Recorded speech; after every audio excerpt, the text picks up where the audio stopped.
Il va remettre la frappe. Ils sont magiques, les Monégasques. J'ai un scoop pour vous. La frappe croisée magnifique. Égalisation pour l'AS Monaco. Ce soir, je vais dire tout haut ce que tout le monde pense tout bas. Radio Diagonale, la web radio 100% rouge-blanche. Bonsoir à tous et bienvenue pour le Club Mounegou. Nous sommes en live sur Twitch et bonjour à ceux qui nous écoutent en podcast le lendemain. C'est bien Radio Diagonale, le Club Mounegou et vous vous plaignez, on n'avait plus assez de défaites, on était là que pour des victoires. Et ben voilà, on fait ce live tout simplement pour dire qu'on ne fera pas l'émission ce soir et pour ne pas faire l'émission, je serai en compagnie de Pat. Salut Pat. Bonsoir du coup. Et de Quentin qui gère à la fois la technique, la réal et qui nous permettent d'être en live ce soir. Merci à toi. Ouais, on sent mal, mais on est là. Hein. Monaco visait le grand 8 et ça s'est transformé en grand flop. Pardon, le petit passage déjà pour saluer ceux qui sont là. Je pense à Dekma, à Salossin évidemment. Ralph Lauren, excuse-moi. Donc voilà, vous pouvez continuer à venir à vous abonner. Il y a le petit flash code pour Discord, nous rejoindre aussi sur notre canal de discussion. On partage, on discute, c'est aussi pour faire vivre la communauté. Et donc, comme je le disais, journée 29, Monaco visait le grand 8, ça se transforme en grand flop. Et donc, le programme de ce club Mounegou, ce rendez-vous hebdomadaire que vous commencez à prendre, c'est tout simplement donc le retour sur cette désillusion, un retour sur terre.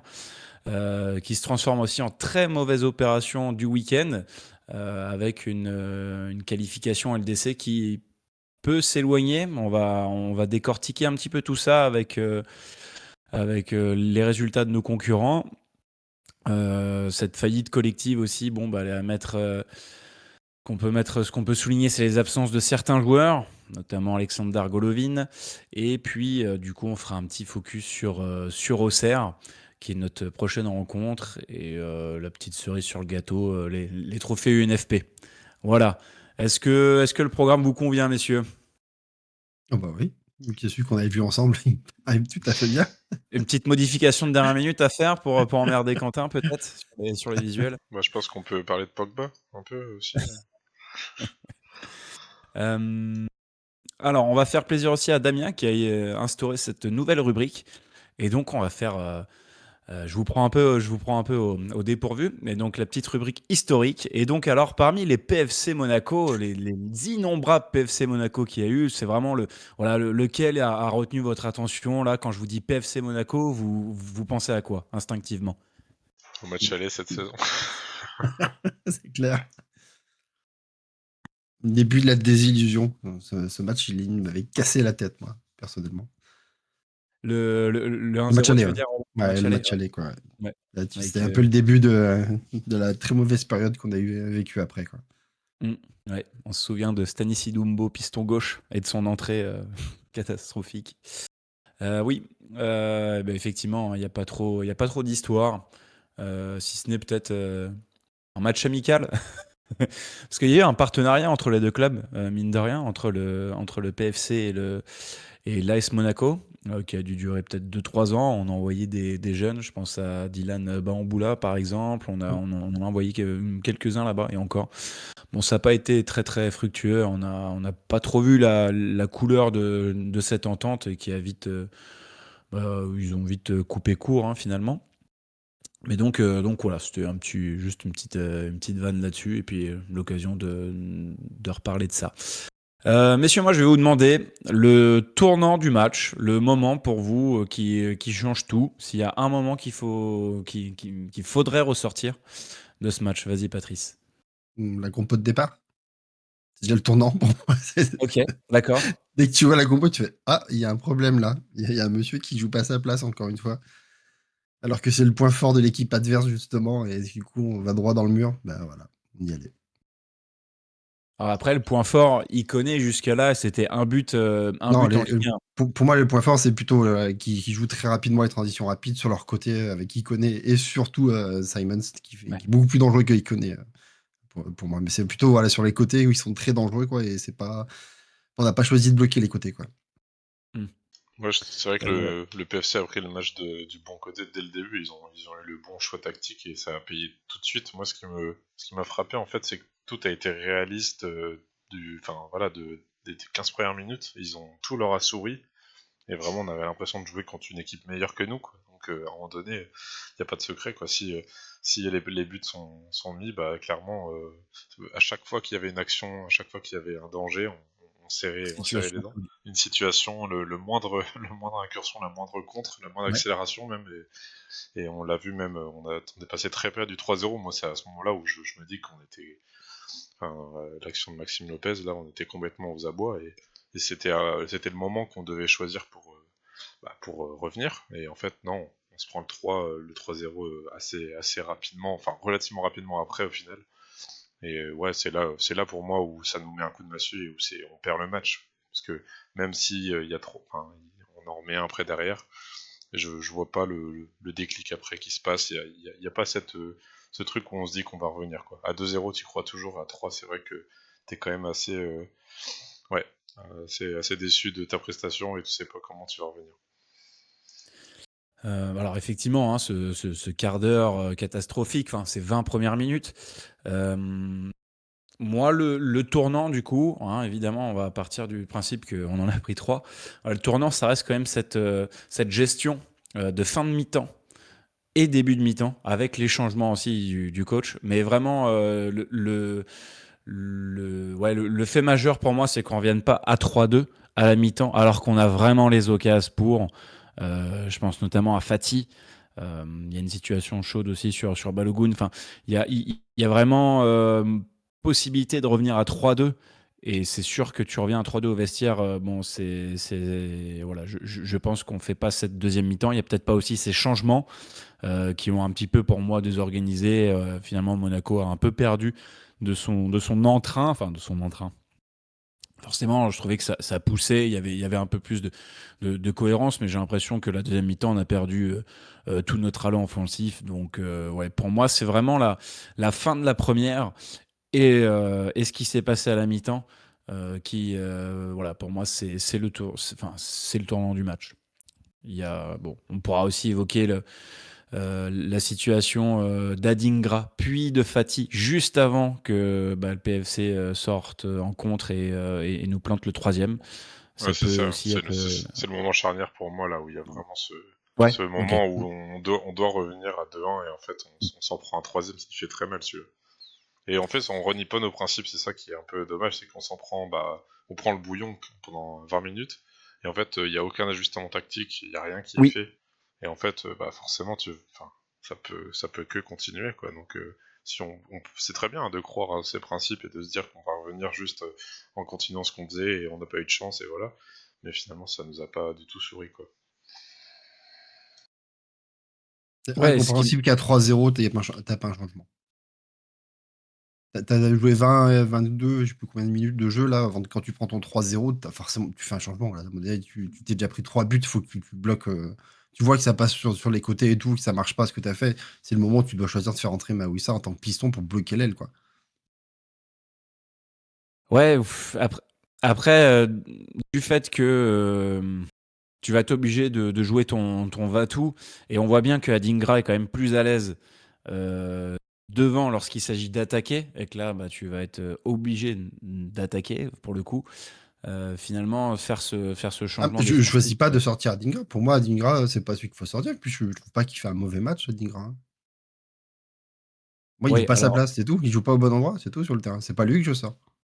ah oui, c'était ça, du coup, le joueur que tu pointais du doigt, là, quand tu disais que le fait du match, il réside déjà dans la compo, du fait qu'un À chaque joueur fois ne qu'on veut a pas fait jouer, faire et on ça. l'a déjà dit en plus dans un club Mindego, à chaque fois qu'il joue à ce poste de piston, il est pas bon. Il Mais est sur pas un bon match, à ce non. poste. Et donc, du coup, pour moi, c'est pas un mauvais joueur. Sur ce match-là, il est bon et tout. Offensivement, il nous apporte beaucoup. Mais le problème, c'est que défensivement, c'est pas un défenseur. Donc, ça s'est vu sur le premier but, clairement. Quand il a dû défendre il connaît comment ça a fini. Et après, il est beaucoup trop sur le terrain pour pouvoir défendre sur les contre-attaques. Mm. Jamais Maouissa serait monté aussi haut sur le terrain sur le troisième but. Sur le troisième but, il peut être encore là pour aider à défendre avec Faes qui se retrouve à chaque fois tout seul après. Et même sur le premier but, parce qu'on remarque bien qu'il est devant et en fait, Ikoné va passer devant lui un peu au dernier moment. Il sent pas le coup, il sent pas que le joueur va essayer de s'imposer au duel et de passer devant lui. C'est pas des réflexes de de défenseur, défenseur.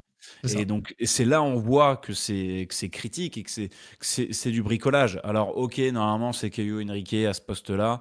Mais Maouissa revenait, voilà, bon, titulaire non.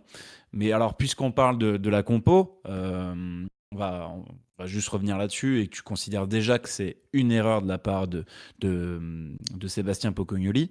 Euh, on a 2 absents par rapport à l'équipe qui tourne bien et qui était victorieuse face à Marseille. On a donc Alexander Golovin, les adducteurs, forfait, et Akliouche qui a reçu une béquille et donc qui est gêné et qui du coup ne pourrait pas démarrer ou n'a pas 90 minutes. Préservé, on va dire, à mon avis, Ouais, c'est plus ça. préservé. Pour la fin de saison, et voire plus si affinité avec une Coupe du Monde en ligne de mire aussi. Euh, pour toi, du coup, il y a une erreur qui est faite déjà là dans le remplacement de ces 2 joueurs, enfin, qui ne sont pas là titulaires en tout cas.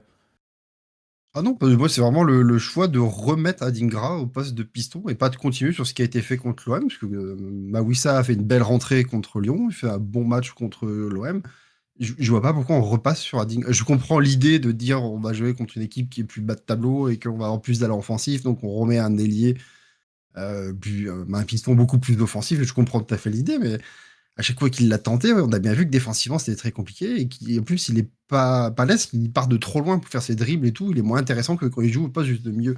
C'est ça que j'ai pas compris pourquoi il a pas choisi de remplacer Golovin Akliouche, pardon pour le micro, par Adingra et Fati, quoi, ce qui semblait le plus logique. Et Après, je du sais coup, pas de si c'est remettre ça. Mawissa.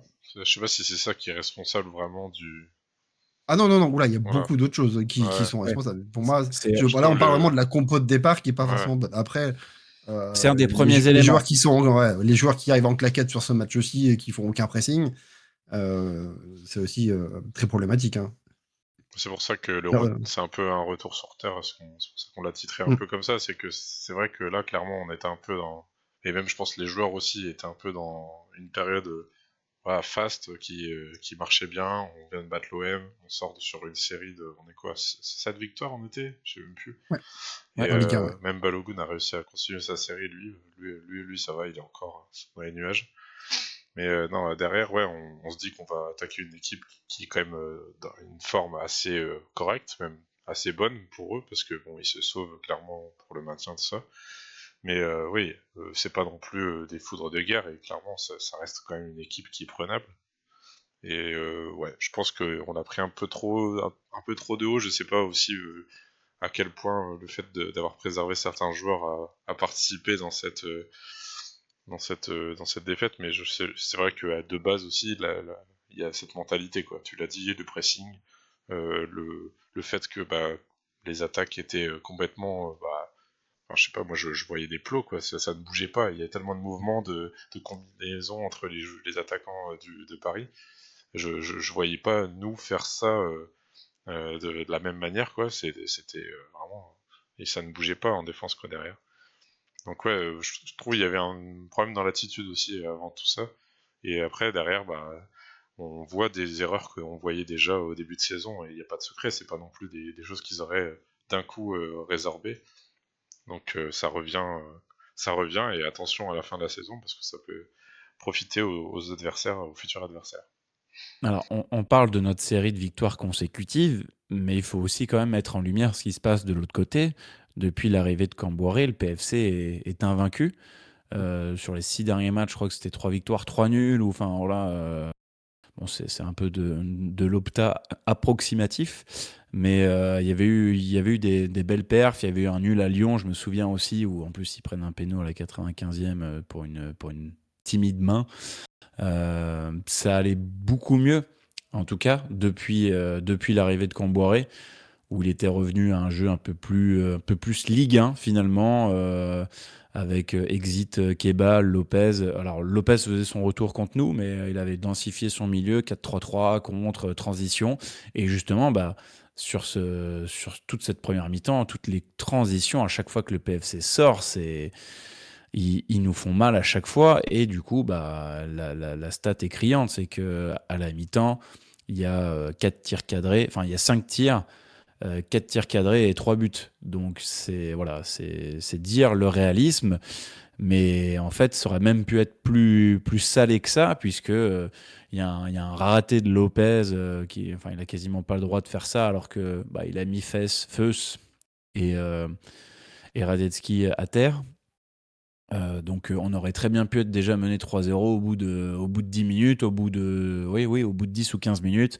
Finalement, ce sera à la 20e. Mais moi, ce qui me sidère absolument, c'est l'absence de réaction, d'ajustement derrière pour faire face à ces contres. On a voulu tout donner justement pour revenir au score, se jeter un peu peine perdue, et encore, mais en fait, il n'y avait plus du tout de notion d'équilibre. Et là, on s'est bien rendu compte que si Zakaria, il n'est pas très bon derrière, et bah, il se passe pas. Parce que lui aussi, il n'est pas du tout exempt de tout reproche là-dessus, hein. Il y a des interventions ratées, loupées, enfin, et presque méconnaissables derrière. Et donc, ça s'est aussi traduit auprès de Feuss et de Kerrer. Ils ont pris l'eau, en fait, à chaque fois dans le dos. Un jeu simple, rapide, direct, et qui a fait mouche. Donc, on a l'impression que c'est un état de grâce, finalement, et qu'on peut pas rivaliser ou qu'on peut pas contrer ça. Il y aura une petite reprise d'espoir, Patrice. Bon, il y a déjà 3-0, hein, mais il y a une petite reprise d'espoir, du coup, vers la 35e, un petit peu avant, pour la réduction du score. Oui, sur Quentin une belle parlait action au de... collectif, Oui. avec Bamba du coup qui dribble au milieu de terrain, qui arrive à lancer parfaitement Golovin dans le bon tempo, qui peut aller faire un face à la trappe, et pour une fois le réussir. On avait raté un petit peu de temps avant, avec sa reprise du genou là. Et du coup là, il tremble pas, il met le but, et c'est vrai qu'à ce moment-là, 3-1, tu dis, ah, on peut peut-être aller chercher le nul. Bon, peut-être pas la victoire, ça paraît compliqué d'aller en mettre 3 d'un coup, quoi, mais ça te redonne un peu d'espoir de mettre ce but quand même. Ouais, Airsoft qui nous dit dans le chat que le problème, c'est que tu es sur un nuage en ce moment et que même à 2-0, ils ont le sentiment qu'ils peuvent encore le faire. Oui, Je vous avoue bah que nous aussi. même nous en tribune, enfin, alors j'ai eu la chance d'être en parkage, enfin, c'est même une longue histoire, hein. Que c'est parti comme des petits pains, donc j'avais pas ma place en parkage, je me suis amusé à acheter une place en tribune. Et finalement, le jour J, on me dit: «Oh tiens, j'ai une place en parkage». Bon, donc voilà. L'envie de chanter, d'être derrière mon équipe dans ma ville natale, voilà, c'était plus fort que moi. Bref, ça c'est un peu trop perso, excusez-moi. Mais du coup, même à 2-0, même à 3-0, bah enfin, c'est tôt dans le match. Ouais, mais c'est tôt dans le match. Enfin, ok, tu peux revenir à 3-3, tu peux avoir une fin de match un peu folle. Et quand il y a le 3-1, vraiment, il y a un engouement. On se dit: ok, on peut aller le faire. Et c'est là que je parlais de mon tournant du match, c'est que ça pousse. Il y a vraiment des situations. Je me souviens aussi de Balogun qui rate du genou, qui reprend un peu comme il peut. Il est dans les 6 mètres, hein, un petit centre, une petite balle piquée au deuxième poteau, et il parvient pas à la mettre au fond. Ça, c'était à C'est 2-0. avant. Ouais, c'était avant. C'est- Ou Ouais, 3, C'était à je sais c'est plus. juste 3-0. avant, sans but, ce Ouais. que j'ai dit tout à l'heure. Ouais. C'était avant le 3-1, ouais, effectivement. Et puis ouais, donc il y a son action que tu as très bien décrite, mais voilà, on a les situations, et Fati, encore une fois, qui, face au cage, mais enfin là, j'ai du mal à comprendre, parce que déjà à Lyon, en seconde mi-temps, il a des occasions où il est super bien placé, positionné, il choisit la force, et en fait, il tire sur le gardien. Bon, bah là, c'est pareil. Alors, il y a le retour de deux défenseurs sur lui, mais il peut enchaîner ou utiliser une autre surface, ou essayer de placer plutôt que de vouloir tirer en force. Il y a une tentative de ciseau aussi de sa part qui a raté. Voilà, et que Koulibaly va reprendre ensuite, et malheureusement il va pas attraper le cadre. Mais donc voilà, vraiment sur cette période-là, c'était un peu notre vrai moment fort, et le moment où le PFC tirait un peu la langue, et on se disait que finalement, ouais, physiquement, on allait prendre le dessus, et que ça allait bien se goupiller. Bon, bah, finalement non. Donc ouais, c'est une faillite collective. Le coach en est aussi fautif. On a parlé des choix. Et il y a des choix à la mi-temps qui sont faits, Quentin, avec deux remplacements. Je sais pas si tu les as en tête, si ça t'a marqué, si tu t'es dit tiens, c'est bizarre, pourquoi lui il sort et c'est quoi ces changements? Bon, bah, de toute façon, quand tu perds 3-1, tu te dis, enfin, surtout la mi-temps qu'on venait de faire, c'était sûr qu'il allait y avoir des changements. Alors, peut-être pas deux, mais en tout cas, un, ok. Et assez logique, Camara, il fait pas un très bon match, j'ai trouvé, donc c'était pas déconnant, en tout cas, de faire sortir, s'il fallait faire sortir un joueur pour faire entrer Mawissa. Donc, Patrice l'a dit sur le côté gauche, voilà, c'était pourquoi pas, on va dire. Après, le TZ Diatta, j'ai pas Ouais, d'avis. il joue pas à ce poste, quoi. Ouais, là, non, mais oui, alors d'accord, mais du coup, je comprends pas en fait là du coup l'ajustement qui a été fait. Et surtout, à un moment donné, on a besoin de marquer, donc je veux bien qu'on. Enfin, je connais un peu voilà, la philosophie de dire vas-y, on prend le bouillon, donc on fait rentrer des défenseurs. Et c'était avant, peut-être qu'il fallait le faire. Et après, bah, il faut aussi mettre ses buts. Voilà, on a 2 buts à mettre. C'est pas en mettant Diatta et Mawissa qu'on va les mettre, quoi. Donc ouais, ça m'a un peu interpellé. Après, voilà, pourquoi pas, hein, si vraiment ça peut réajuster l'équipe et nous permettre de mettre le pied sur le ballon un peu plus et de construire et de pas subir en contre. Ok, mais bon, ça n'a pas marché.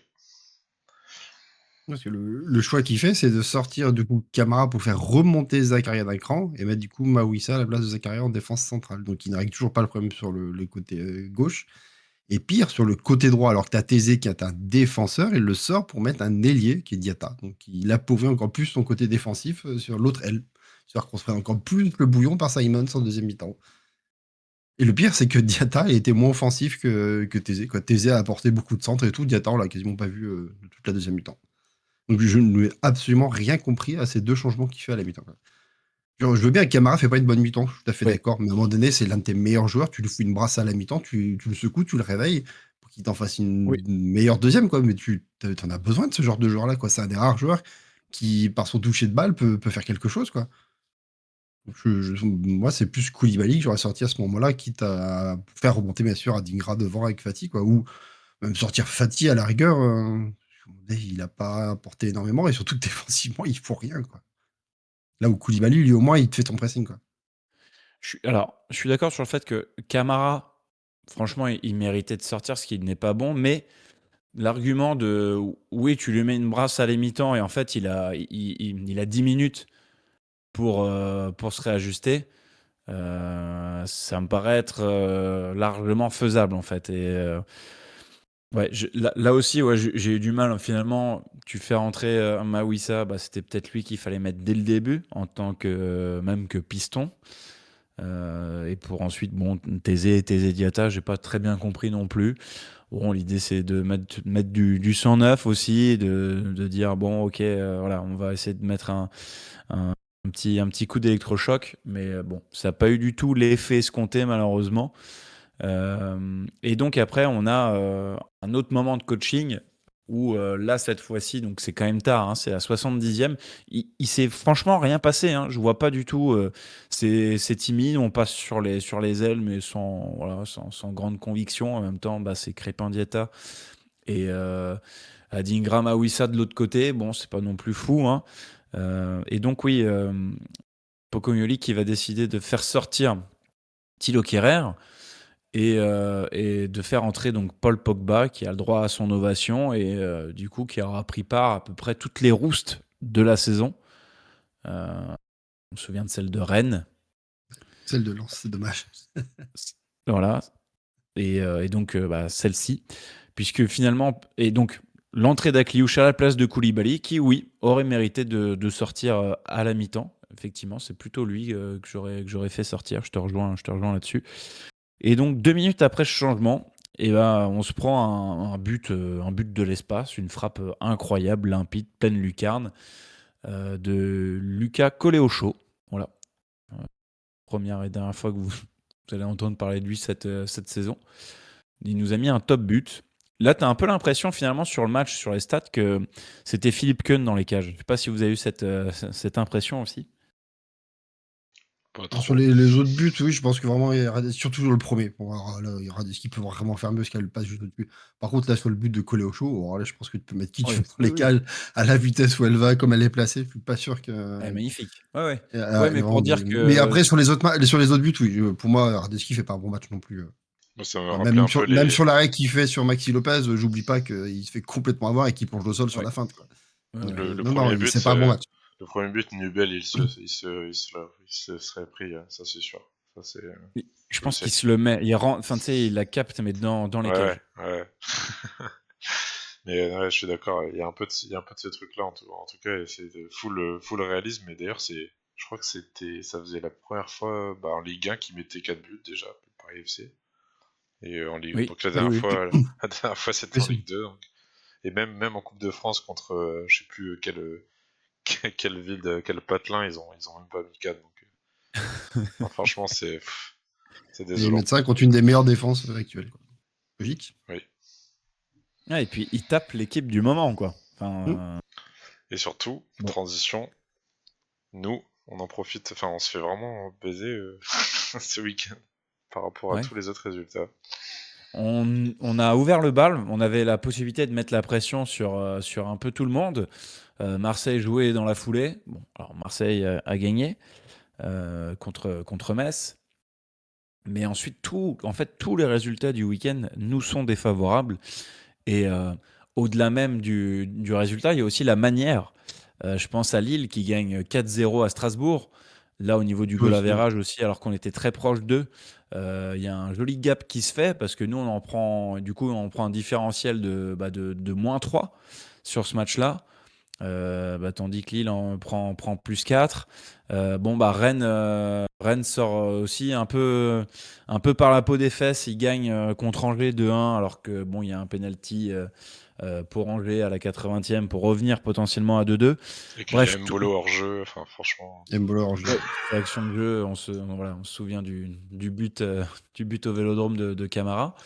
On a aussi du coup Lille, ça j'en ai parlé. On a Lyon hier soir qui termine en beauté avec ce 2-0. Donc voilà, absolument tout en notre défaveur. Tous les concurrents ont profité en tout cas de notre faux pas.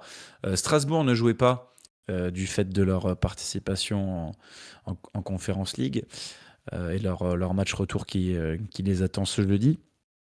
Donc voilà, même eux pourraient aussi se rapprocher et venir un peu nous talonner ou se remettre dans la course alors qu'on les pensait un petit peu éloignés. On prend un vrai coup derrière la tête. Bah, surtout là, tu étais toujours à distance de Lille et donc tu avais encore ton destin entre les mains pour aller chercher le top 3. Parce que tu venais de gagner tous tes matchs et du coup, tu passes forcément devant Lille. Là, maintenant qu'ils ont 4 points d'avance, c'est un goal à virage plus favorable. Ça devient compliqué, quoi. Surtout qu'ils ont un calendrier, franchement. Genre, le seul match compliqué, c'est le PFC et puis nous, quoi. Sinon, le reste, c'est simple. Et Marseille, c'est pareil. Ils ont que la dernière journée contre Rennes, sinon, c'est que du bas de classement, hein. Donc, pour aller chercher la Ligue des Champions, là, ça devient un peu plus compliqué. Il reste 5 matchs, donc 15 points à prendre de mémoire, hein. Donc c'est Auxerre, Toulouse. Là, j'ai un trou, je sais qu'il y a Metz. Lille, Strasbourg, Metz, voilà. Metz. Ouais, il y a 2 déplacements consécutifs qui sont Toulouse-Metz.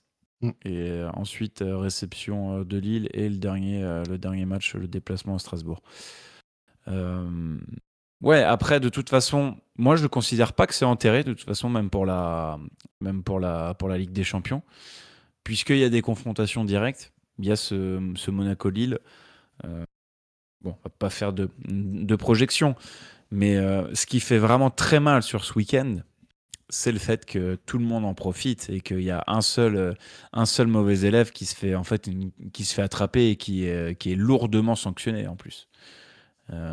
C'est pas une sortie de route, quoique le score quand même face à un promu laisse quand même à désirer.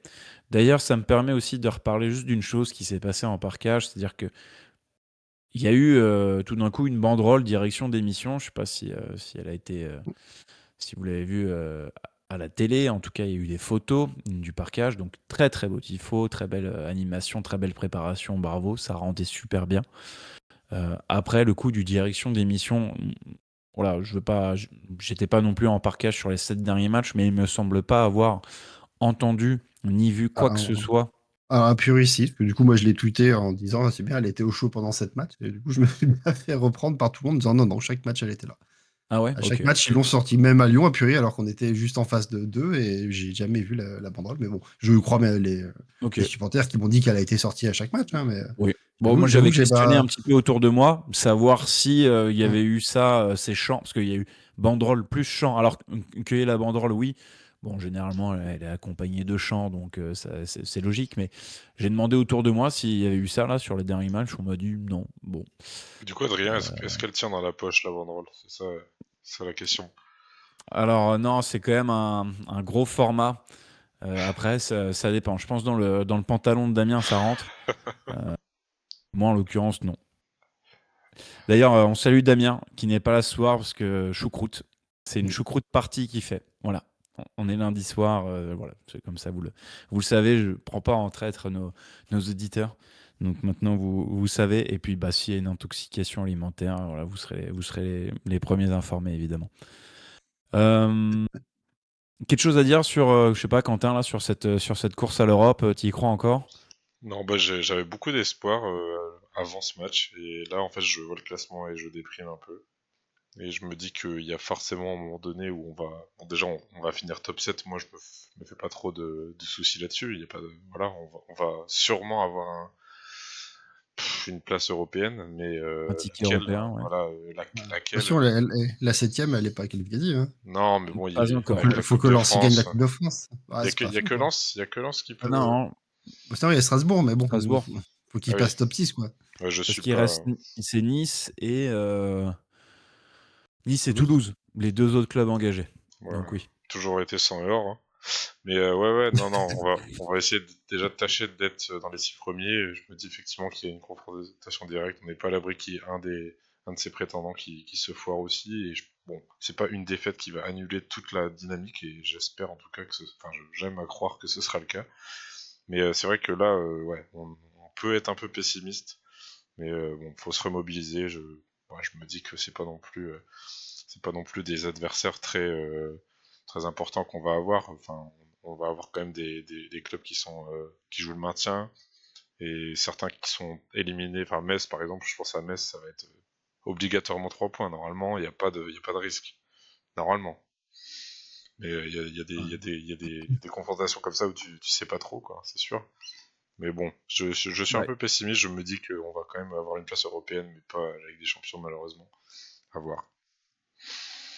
Je suis pareil. La 3ème place, je commence vraiment à avoir du mal à y croire. Parce que Lille est vraiment en très grande forme en ce moment. Et je les vois mal décrocher tant que ça. Après, la 4ème place, avec Marseille, tout est possible. Ne serait-ce que ce week-end, déplacement à Lorient, ils ont clairement la possibilité de ne pas prendre les 3 points. Par contre, non, Lyon et Rennes ont vraiment des calendriers très compliqués. D'une, ils vont se rencontrer là, dans 3 journées. Mais là, ne serait-ce que ce week-end, Lyon va se déplacer au parc et Rennes va aller à Strasbourg. Donc, ouais, c'est déjà un très gros week-end, quoi, où ils se rencontrent tous les uns les autres. Donc, nous, on a la possibilité quand même là, de récupérer des places, ne serait-ce qu'en faisant un bon résultat contre Auxerre, ce qui paraît quand même abordable. Mais dans tous les cas, le fait que Lens gagne la Coupe de France nous arrangera a priori. Il n'y a pas de raison que ce soit pas... Parce que ça, là, du coup, la 4ème devient qualificative pour la LDC, hein, c'est ça? Elle l'est, enfin, t'es en barrage. Ouais, mais quasi direct, tu c'est ça que je veux dire. barrage. Ah, d'accord. Non, je crois pas. Non, ça te rajoute juste une place en... C'est 4ème. Ça rajoute juste une place en... Europa League. Oui, Ah ouais? De quoi, pardon? Oui, ça rajoute un ticket. En fait, le Ah oui, c'est 6ème l'Europa League, passe Ah en oui, c'est Europa League, League. c'est ça. C'est pas Voilà. conférence, hein, c'est Europa League. Après, il y a aussi un scénario où Strasbourg gagne la Conference League et du coup est directement qualifié en Europa League. Mais de toute façon, ils sont pas dans les places pour l'instant en Europa League. Mais bon, on n'y est pas encore. Pour moi, on est encore un peu trop loin du dénouement. Alors certes, 5 journées, oui, 15 points. Mais voilà, il y aura des faux pas aussi d'autres clubs. Donc je pense qu'on a grillé un joker. On vient de très très loin aussi, hein, donc encore une fois, c'était quasi inespéré. On parle de la fin du rêve. Mais en soi, c'est sûr que, enfin, on n'y pensait même pas il y a encore de ça 2 mois, donc il faut, voilà, il faut relativiser et se dire qu'il reste encore 5 matchs. Voilà, j'ai envie de vous envoyer ces ondes positives en tout cas. Pour expliquer un peu ce naufrage, ou en tout cas ouais, pour moi, cette lumière éteinte en seconde mi-temps, ce manque de créativité, est-ce qu'on peut trouver un coupable, enfin un coupable, un absent en tout cas, qui nous porte vraiment préjudice en la personne d'Alexander Golovin? On en parlait la semaine dernière, plus pour sa sortie médiatique envers les décisions arbitrales et l'arbitrage, le sort qui est réservé à l'AS Monaco selon lui.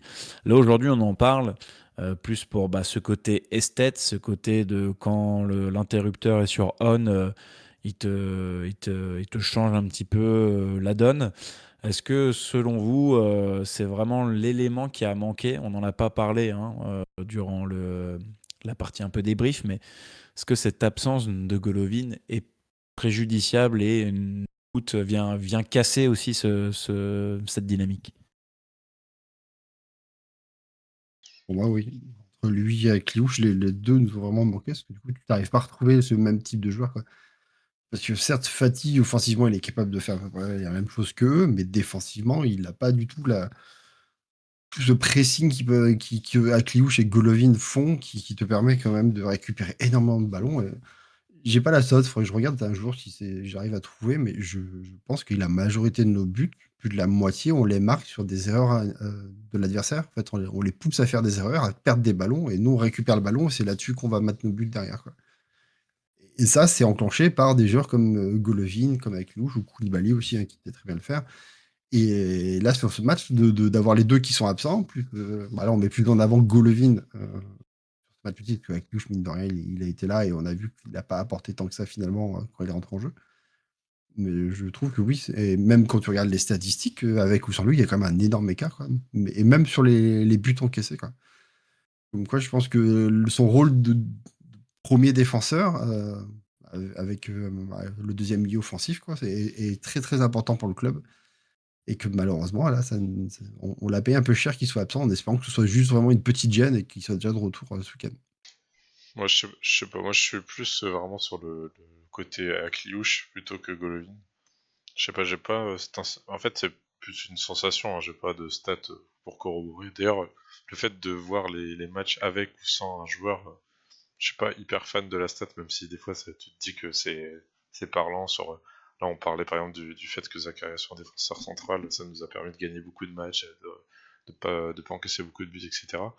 À la limite, pour ce poste-là, je veux bien, mais quand on parle de Golovin, offensivement, effectivement, là où on voit que on marque beaucoup plus de buts quand il est. Alors, beaucoup plus. C'est quoi déjà? On marque plus quand il joue ou moins du coup? On marque moins. Non, Sur Marc, ta non, ouais. stat, ouais, on marque moins, voilà. Donc en Marc, non. fait, et c'est pas grand chose, hein, ça joue à 0,2 buts, donc voilà. Oui, non, c'est Je assez vais, proche, les deux voilà. statistiques. Que ce soit effectivement défensivement, alors là pourquoi pas, hein, dans un système, je pense qu'il y a beaucoup d'autres facteurs qui vont voir ça.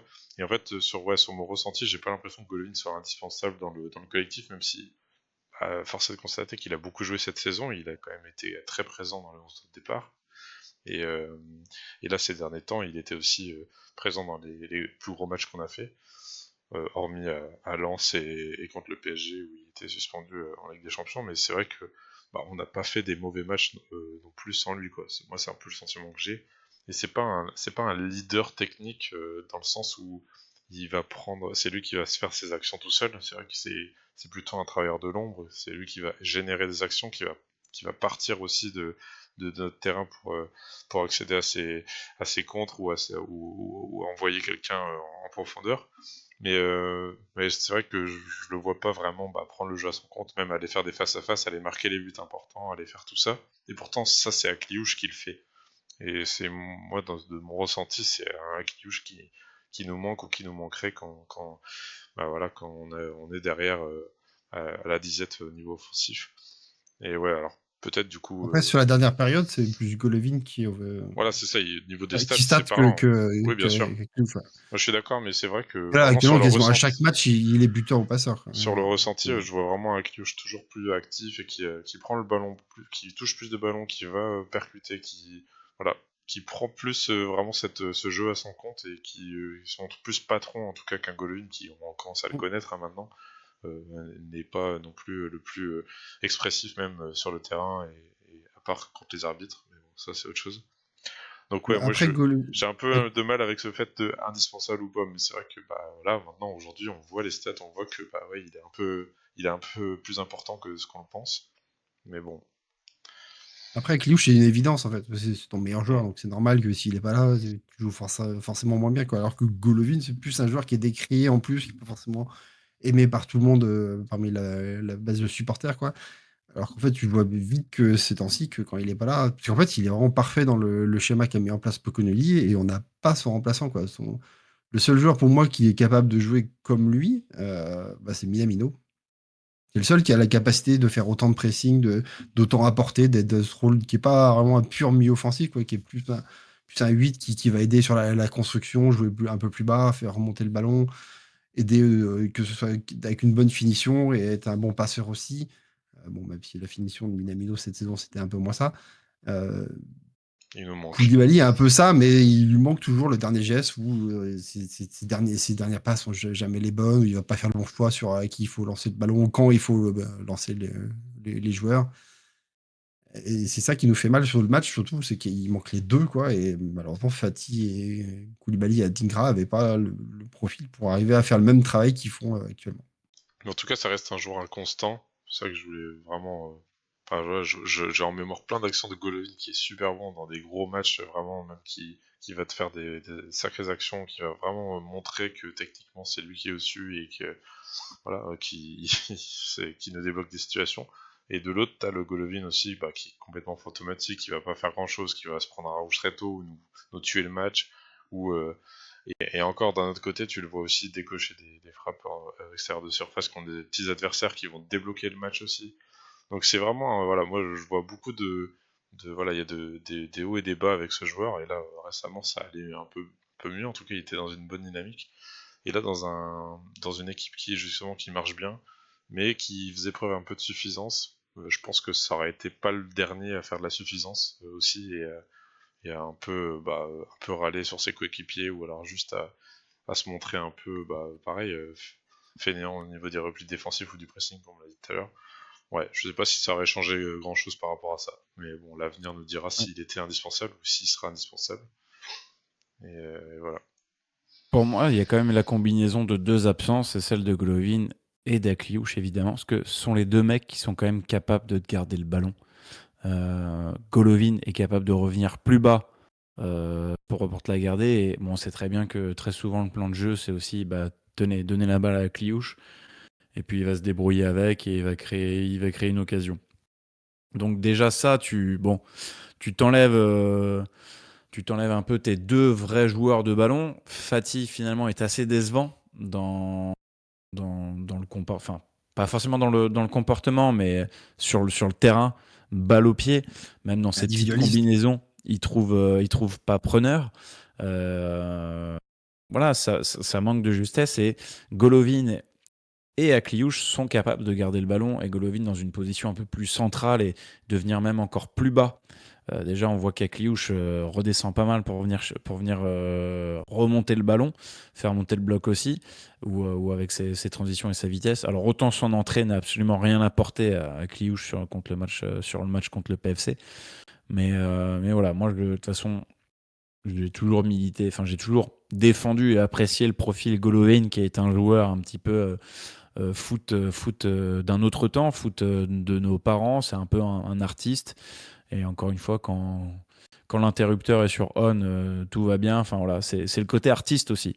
Il y a des copies qui vont être bonnes, d'autres moins bonnes. Et voilà, mais je pense en tout cas, on a besoin de ça dans notre foot, d'avoir un joueur un petit peu hors du commun qui est un peu inclassable. Alors toute proportion gardée, hein, sinon il serait pas resté à Monaco aussi longtemps que ça. Mais c'est un type de joueur assez rare je trouve, en tout cas, dans le foot moderne ou dans le foot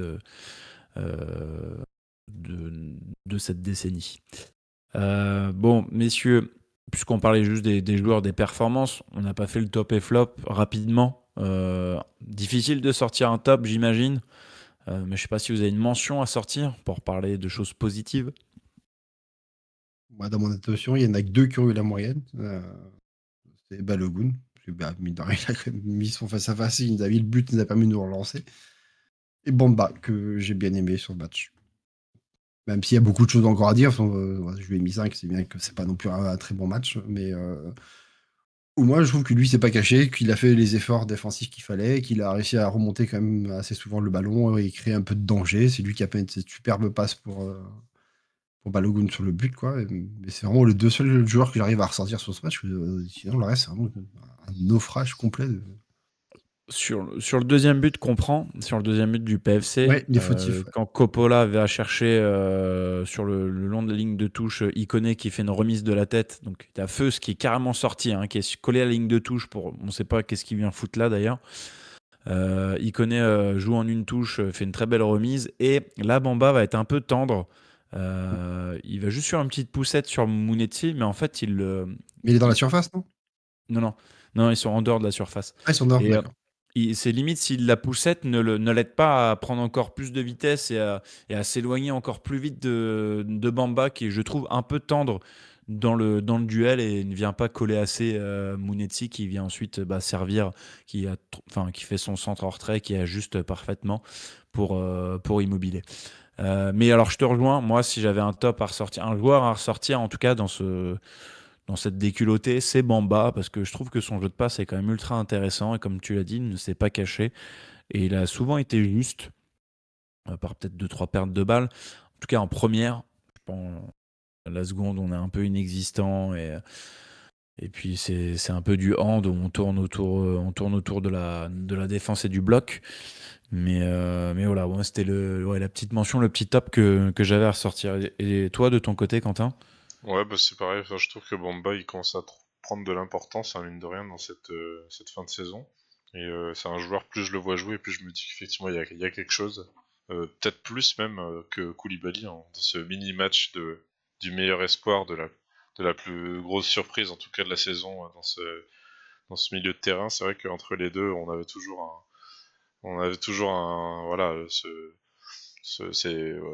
demander lequel des deux va plus sortir et va finir dans le 11 le plus souvent. Et là, je commence à avoir des limites à Koulibaly, en tout cas dans le profil et aussi dans la façon dont il est utilisé par Pocognoli.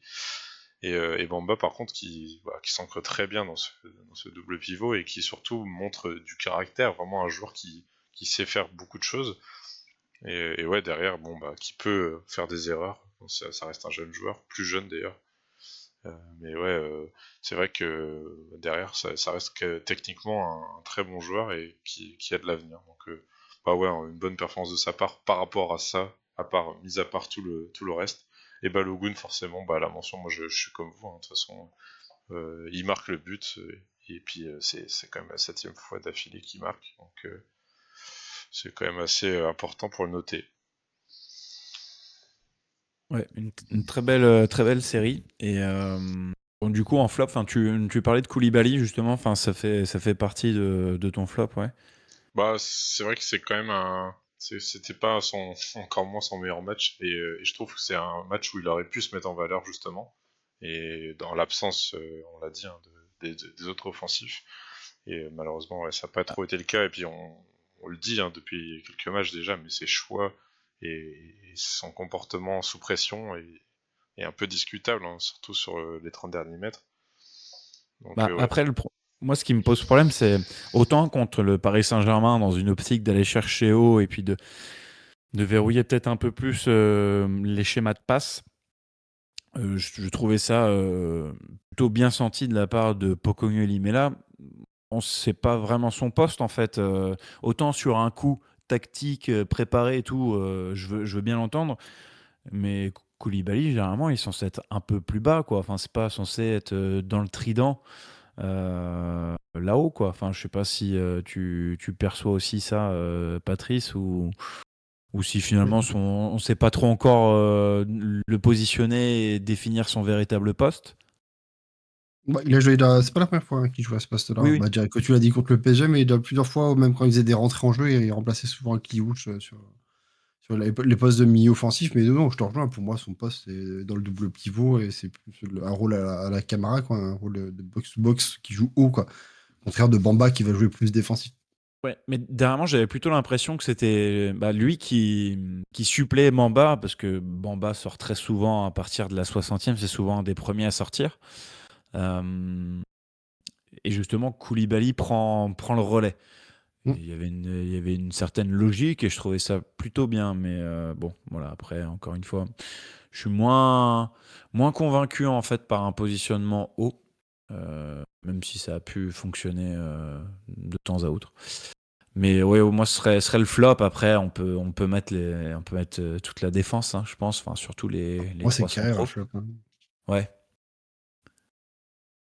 Ah bah oui, oui, sur ce match aussi. K ou Faes, j'entends aussi. Les deux ils sont tellement fait manger sur les côtés que tout est passé par là et on prend que 4 buts, mais il y a quand même énormément d'autres actions où c'était très très dangereux. Ça se finit pas en frappe, mais bon, le nombre de fois ils se sont fait passer et que les attaquants parisiens se retrouvaient dans la surface là, pour faire des centres en retrait ou des centres tendus.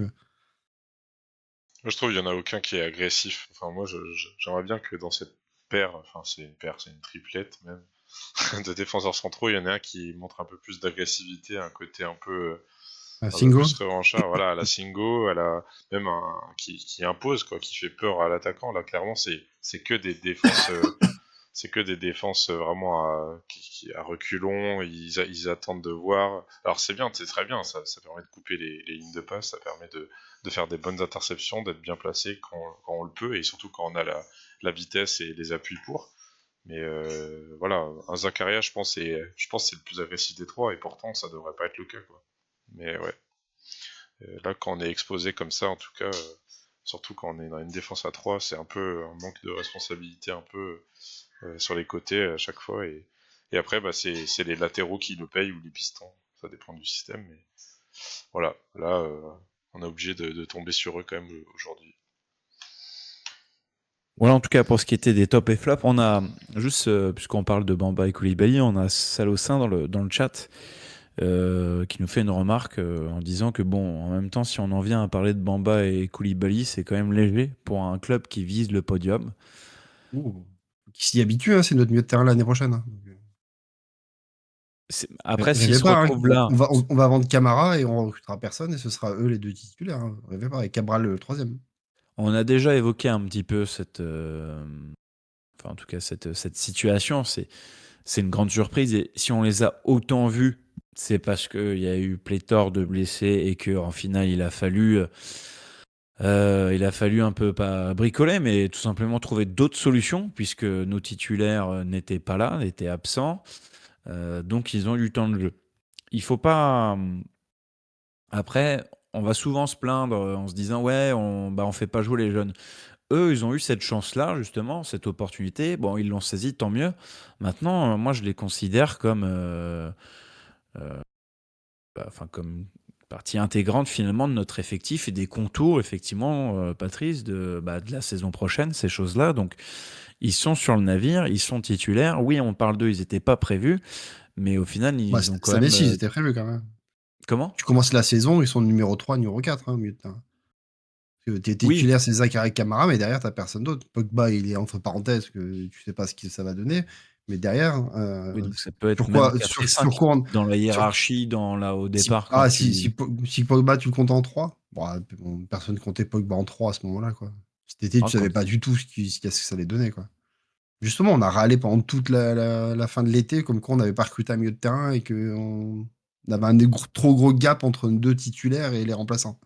Oui, mais bon, de là, ce qui participe à autant de matchs, qui soit autant Ah titularisé, bah oui, encore, parce Bamba, c'est qu'après, t'as différent, Zakaria et Kamara qui ont parce été qu'il a souvent été à la blessés, trappe. suspendus, t'as eu la CAN, et après, du coup, Zakaria qui passe en défense centrale, c'est des choses qui n'étaient pas prévues, donc oui, ils ont eu plus de temps de jeu Ouais, que prévu, ça c'est sûr, ouais, ouais. je te rejoins.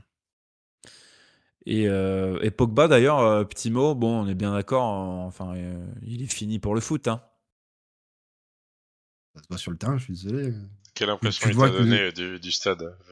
Quelle impression il t'a donné, Adrien? aimer sa vitesse. Mais non, mais en fait, là, c'est un rythme. Enfin, il y a 4-1, quoi. Enfin, il rentre, on prend le quatrième 1 minute après son entrée. Bon, si tu veux, il n'y a rien à faire sur le terrain. Il se passe plus rien. C'est de l'attaque-défense. Il peut jouer comme ça encore longtemps, hein, mais je pense que, enfin, moi en tout cas, bon, j'ai pas eu besoin du match contre le PFC pour le savoir. De toute façon, on a bien vu la mascarade que c'est sur cette saison, mais en fait, il est fini pour le foot. En tout cas, enfin, pour le haut niveau, c'est clair. Il a pas posé une seule accélération. En fait, il joue posé, quoi. Il fait plaque tournante, en fait. Il prend le ballon, après, il oriente très très bien. Il fait des très bonnes passes. Là-dessus, il n'y a rien à dire. Mais à mon avis, si tu fais sur un match complet, s'il doit jouer 80 minutes, à mon avis, que sur une contre-attaque, jamais il est capable de suivre le milieu de terrain qui doit marquer, quoi. C'est problématique par rapport au foot, enfin, voilà, au foot Moi, moderne. son genou ne lui permet pas de faire des courses trop régulièrement.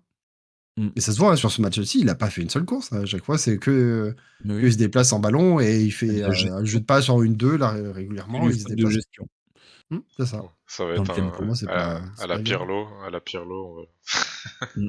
comme Fabregas Fabregas. en position un peu de 6 contre Nantes. Sur Ça, Louis II. Je crois que ça c'est va être ça. situationnel comme ça, puis tout le monde va s'enflammer le jour où il y aura des compiles, le jour où il va sortir un match comme ça, et puis... C'est énorme On quand on va sort. jouer, mais un but ou quoi que ce soit. Ah oui, non Non, mais bah, c'est à clair. l'entendre, a priori, il a des certitudes comme quoi ça va durer des années avec Monaco.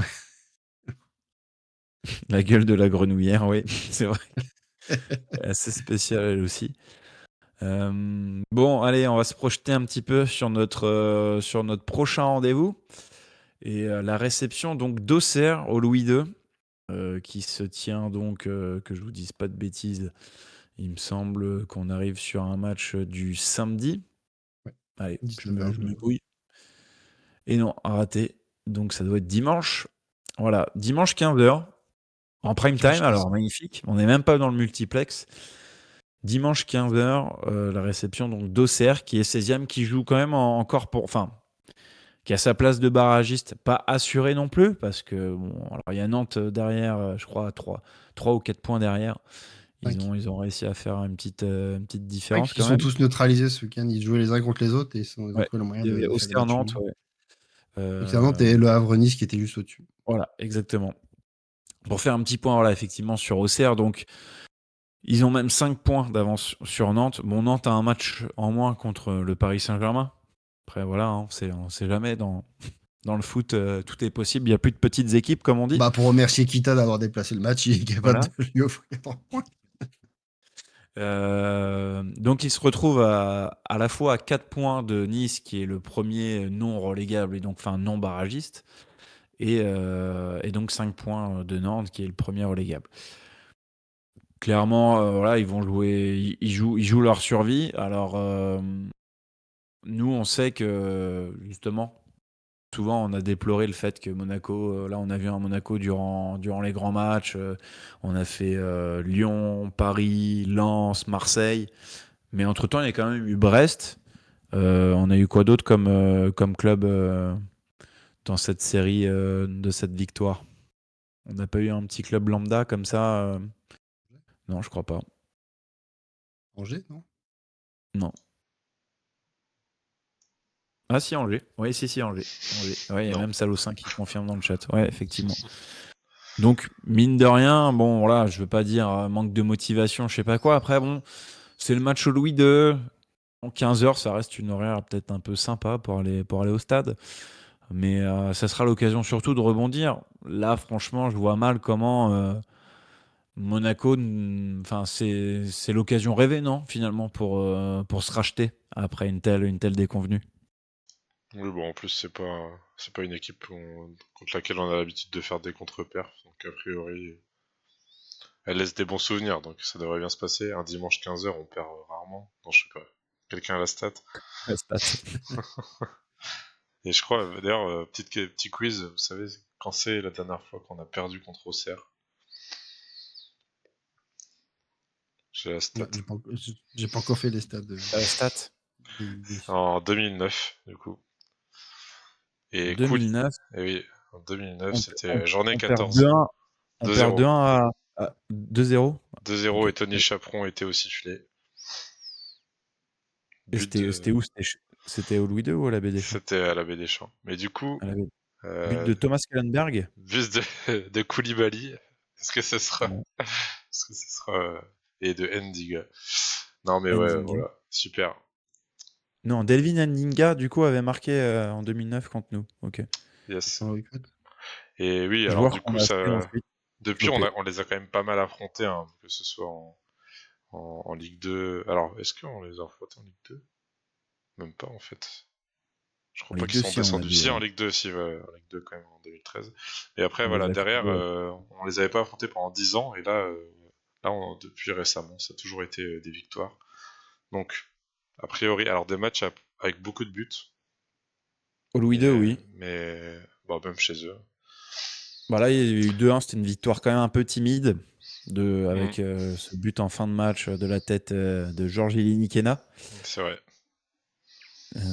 Mais l'année dernière, ouais, je crois que je me souviens d'un match un peu fou au niveau du scénario où on marque le premier but, je crois que c'est Kéré. Après, on est mené finalement 2-1 à la mi-temps, avec un but incroyable de Sinali Joubal. Diomandé et un penalty de Joubal. Mhm. Et on doit gagner, je pense, 4-2, non? Après, il y a Biarret qui se réveille, 4 ou 5-2, non? Je sais plus comment ça se... 4-2, ouais. 4-2, 4-2, triplé ouais. de Biarret, ouais. Voilà, ouais, ok. Et à la Baie des Champs, l'année dernière, je me souviens plus, mais Ah non, c'est 3-0. Oui, c'est 3-0. Ouais, nickel. Yes. Oui, bon, effectivement, c'est un club qui nous réussit plutôt bien historiquement. Bon, et là, encore une fois, vu les dynamiques du moment, alors eux, ils ont quelque chose à jouer. C'est pas une équipe ventre mou.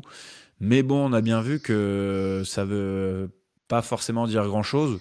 Le PFC, ils n'étaient pas forcément maintenus, mais ils sont partis pour s'inscrire dans le ventre mou et jouer sans trop de pression.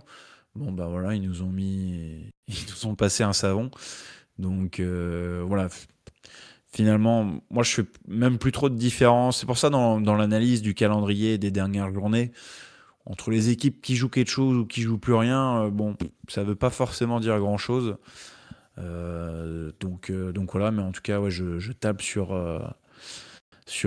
ces 3 points. Donc on remarquera que Pélissier a fait quand même toute la saison, hein. On n'aura pas sauté. Et toujours là, à jouer la survie. Donc faire attention à qui Ma Fèvre, Romain Fèvre, ouais, c'est vrai qu'ils l'ont pris au Martien. mercato. Il commence à être un peu plus décisif là. Euh, Bon, moi je pense surtout à Dani Namasso qui est plutôt bon chez eux. Bon, Sinayoko il fait plus trop la même saison. Il y a toujours Kevin Danois qui est intéressant au milieu. La Mais difficulté, ça ouais. va être de mettre le premier, hein. De toute façon, on sait très bien que là, ils vont arriver, eux, ils vont venir chercher un point. Oui. Parce qu'en plus, en ce moment, il faut quand même pas mal de matchs nuls, hein. Je suis en train de regarder, sur les 10 derniers matchs, ils ont perdu que 2 fois, hein. Bon, après, c'est contre Marseille et contre Rennes. Donc, et c'est les seules grosses équipes qu'ils ont rencontrées quasiment. Donc, dès qu'ils rencontrent des grosses équipes, c'est plus compliqué. Mais Et sinon, c'est vrai qu'il y encore, a beaucoup de matchs nuls. à Marseille au Vélodrome, ils perdent que 1-0, hein. Ouais, c'est ça. Là, les derniers matchs, c'est Auxerre-Nantes 0-0, Le Havre-Auxerre 1 partout, le Auxerre-Brest où ils mettent 3-0, je crois, c'est la première fois qu'ils mettent un si En gros jouant un de moins score. en plus. Comment? Oui, En en jouant plus, un de ouais. moins, Ils très sont réduits à rapidement. 10 très rapidement dans le match. Et avant la défaite à Marseille, il y a un Auxerre-Strasbourg 0-0. Bon, moi, Donc, ouais, j'ai ça peut tendance. être le match piège où tu fais un vieux 0-0 parce que tu n'arrives pas à Ouais, trouver ça, l'ouverture. ça voyage pas si bien que ça, en vrai, Auxerre. Bon, je pense que quand même. Bah, logiquement, tu dois. Faut juste il- espérer que les joueurs soient dedans, quoi. Ouais. Ouais, une victoire et 5 nuls à l'extérieur. 8 défaites. Mais 22 buts pris, c'est pas non plus beaucoup. Moyen juste de se projeter et de parler des pronos. Alors, l'occasion aussi pour nous de se remémorer les pronos faits par l'équipe la semaine dernière. Flo avait misé du coup sur une courte victoire monégasque, 1-0.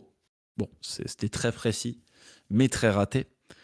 De son côté, Damien, il en a fait combien des paris? Que un? Un seul, c'était but d'Adingra. Et D'accord. Ouais, pas demi-point loin. s'il y avait une passe décisive, mais voilà. Ouais, Même bah, le ni l'un demi-point, il ni est l'autre. dur, hein. Et pourtant, Trapp sort faire un très bel arrêt sur la frappe pied gauche d'Adingra en première. Et de ton côté, Pat, bon, bah, tu fais honneur à l'équipe, tu sauves l'honneur, puisque tu avais misé Merci à sur Flo. l'absence Merci à Flo, parce que du d'Akili. coup, à la base, je voulais dire le 0-1, comme C'était mon prono aussi. Du coup, je me suis ravisé après. Je lui ai dit, bah écoute, je vais dire comme quoi avec Liu, je serais pas titulaire. Je chantais que la béquille, ça allait être encore un truc où il allait pas le faire jouer.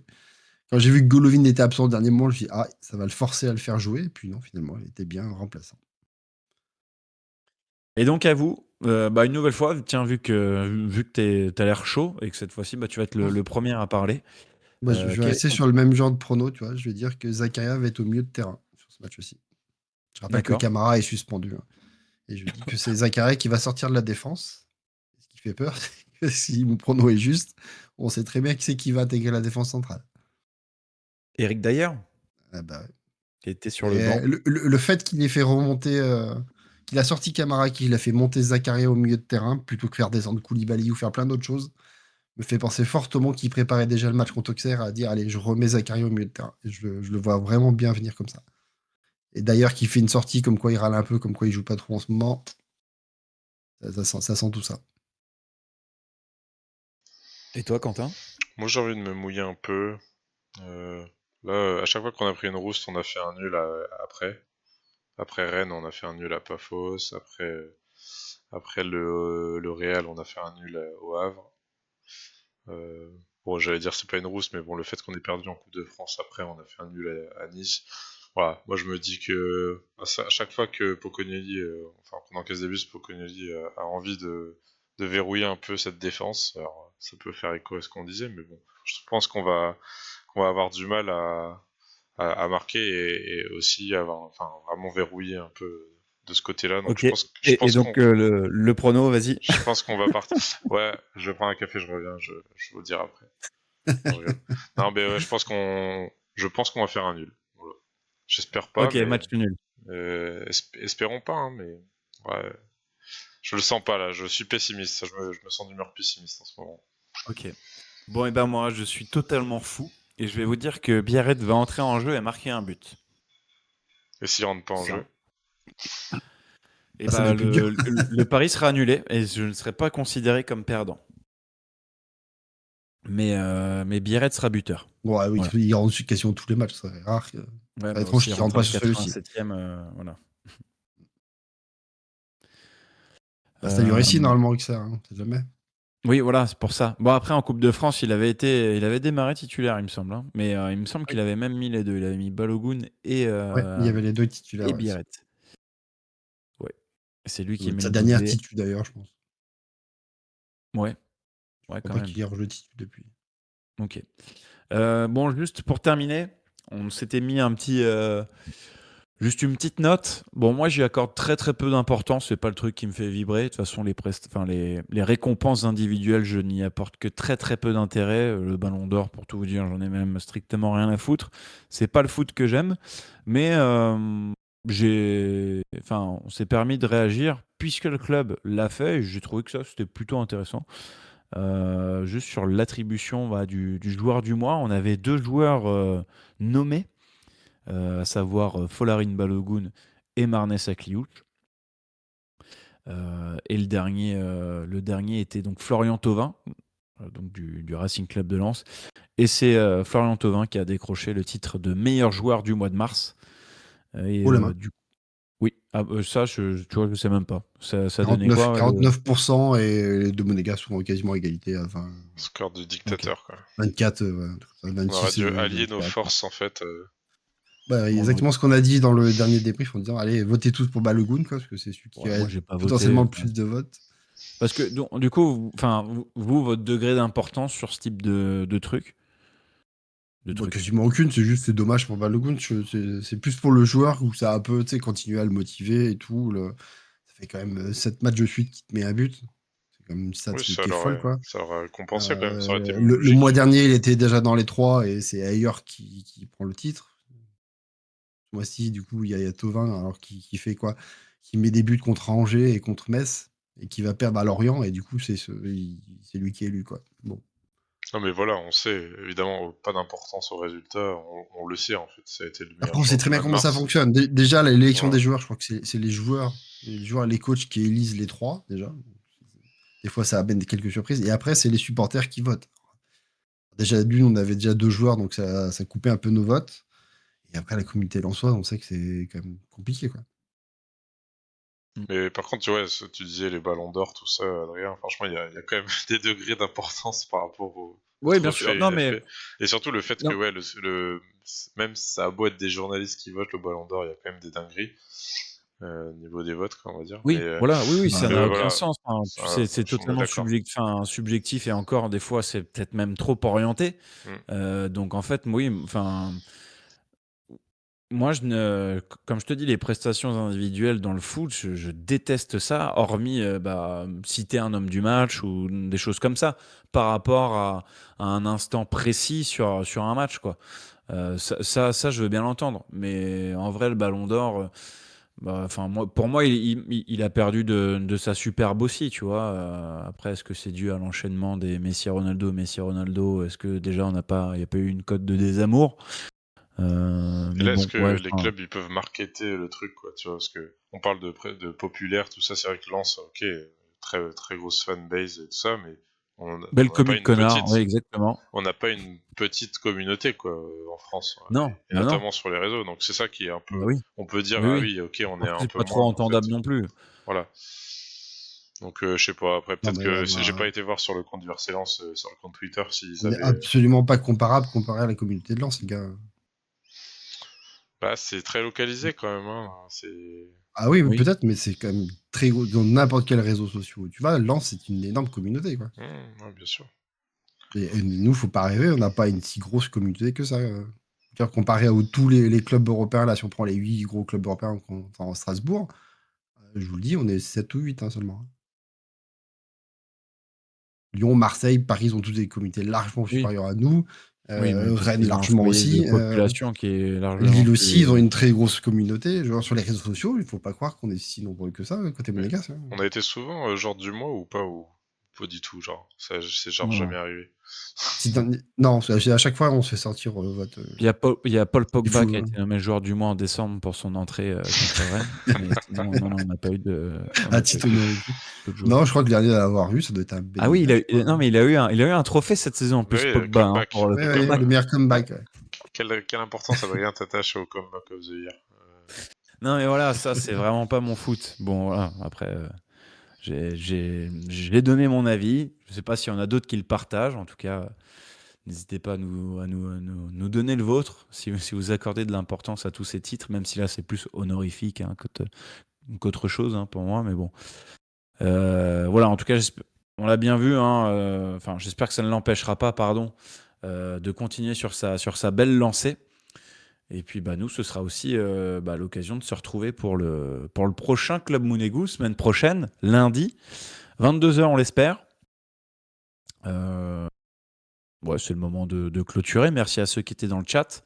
Merci à toi, Pat. Merci à toi, Quentin, d'avoir géré tout ça. Et donc, rendez-vous semaine prochaine après ce match face à Auxerre. Ciao.